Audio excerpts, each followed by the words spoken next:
크고 위대하신 하나님께서 독생자 예수 그리스도를 아끼지 않고 우리를 위하여 우리의 죄와 수치와 부끄러움과 연약함과 가난함과 질병을 위하여 기꺼이 내어주심으로 우리가 하나님의 모든 온전하고 영광스럽고 아름다운 것들로 충만케 하신 것들을 아버지 감사합니다.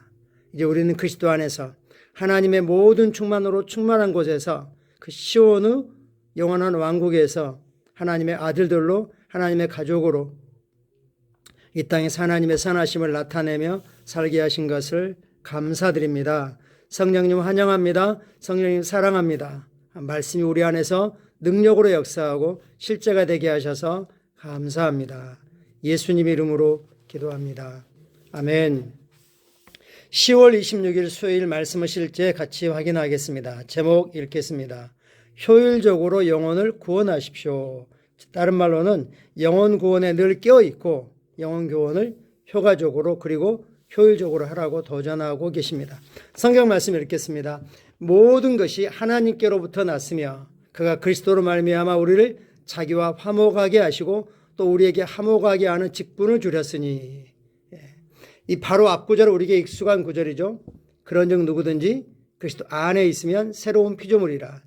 이전 것은 지나갔으니 보라 새 것이 되었도다. 모든 것이 하나님께로 났으며, 새 것이 된 과거가 전혀 없는 새로운 피조물로 모든 것은 하나님께로부터 났습니다. 즉 새로운 피조는 우리에게는 하나님께로부터 오지 않은 것들은 어떤 것도 없다는 겁니다. 그리고 하나님께서 우리를 그리스도 안에서 그리스도를 통해서 하나님 자신과 화목하는, 우리식 표현으로 하면 하나님과 화해시켰습니다. 하나님이 그 일을 먼저 하셨고 우리는 믿음으로 받아들이면 되는 거죠. 또 우리에게 다른 사람들을 그리스도와 하나님과 화목하게 하는 그런 직분을, 사역을, 미니스트리를 주셨다고 말씀하십니다. 본문 내용 같이 확인하겠습니다. 모든 그리스도인이 화해의 사역에, 즉 하나님과 죄인을 화목시키게 하는 그 사역에 적극적으로 참여하고 있진 않습니다. 그래서는 안 됩니다. 우리 모두는 적극적으로 또 효율적으로 영혼 구원에 참여해야 합니다. 우리 모두가 주님 앞에 서서 그분께 칭찬받을 날이 올 것입니다. 주님 우리가 한 일에 따라 상을 주실 것입니다. 인자가 아버지 영광으로 그 천사들과 함께 오리니 그때 각 사람이 행한 대로 갚으리라. 나와 내 말을 기뻐한다면, 부끄러워한다면 인자도 아버지 영광과 그 천사들과 함께 할 때 그 사람을 부끄러워하겠다라고 말씀하셨죠. 우리는 복음을 부끄러워하지 않습니다. 주님을 부끄러워하지 않습니다. 주님이 행하신 일이 어떠는지 우리는 명확하게 알고 있습니다. 아멘. 알다시피 우리 각자의 사역은 다 다릅니다. 우리의 헌신은 모두 다른 수준입니다. 그러나 오늘 저는 당신이 얼마나 복음 전파에 참여하고 있는지 스스로 정직한 평가를 해보기를 원합니다. 지금 하나님 앞에 서게 된다면, 즉 우리가 주님이 우리를 데리러 오셔서 우리가 주님 앞에 서게 된다면 이 마지막 때에 당신의 복음 전파에 대해 하나님은 무슨 말씀을 하시겠습니까? 우리가 이 땅에서 살아가는 건 단지 이 땅에서 잘 먹고 오래 살기 위한 게 아니죠. 이 땅이 전부가 아니란 우리는 분명히 알고 있습니다.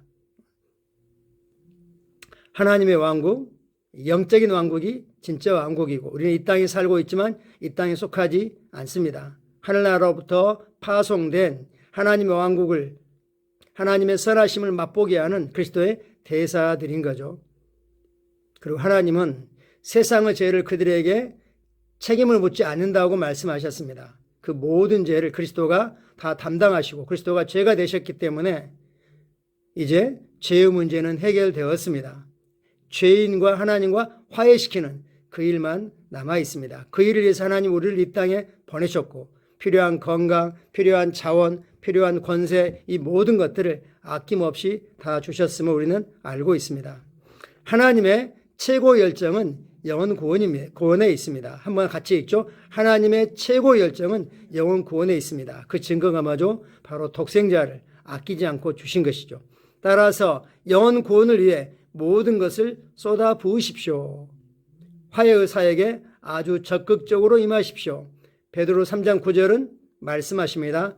주의 약속은 어떤 이들이 더디다고 생각하는 것 같이 더딘 것이 아니라 오직 주께서는 너희를 다하여 오래 참으사 아무도 멸망하지 아니하고 다 회개하기에 이르기를 원하시느니라.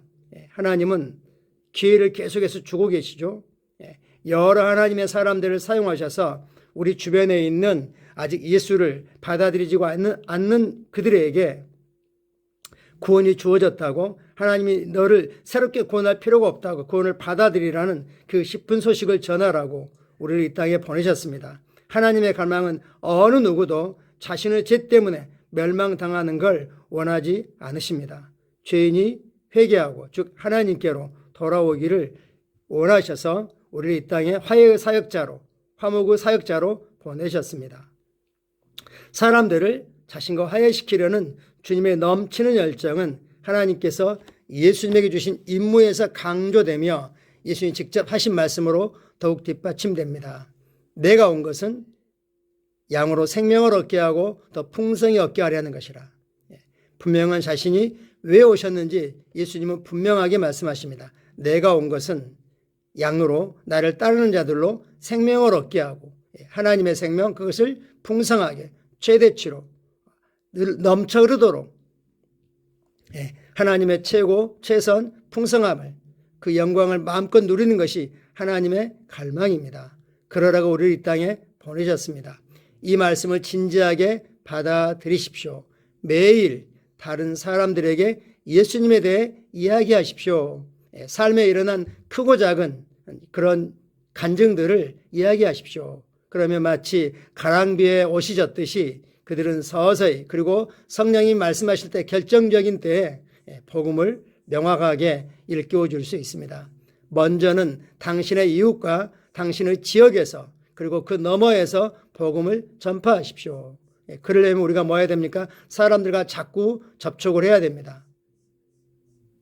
친해지는데 오래 시간을 보내게 되면 나중에 친해지고 나서 복음을 전하려고 하면 잘 안 들으려고 하는 경향이 있습니다. 복음으로 친해지고, 그 다음에 교제 안에 친해지면 더 좋을 것 같습니다. 물리적으로 당신이 갈 수 없는 곳이 있을 수도 있습니다. 그들에게는 말씀의 실제와 같은 메시지 전파를 위한 파트너십 후원, 헌금을 통해서 갈 수 있습니다. 우리는 이러한 일을 도울 수 있는 구조와 시스템을 가지고 있습니다. 이런 사이트들을 확인해서 영혼 구원에 계속 열정을 키우라고 도전하십니다.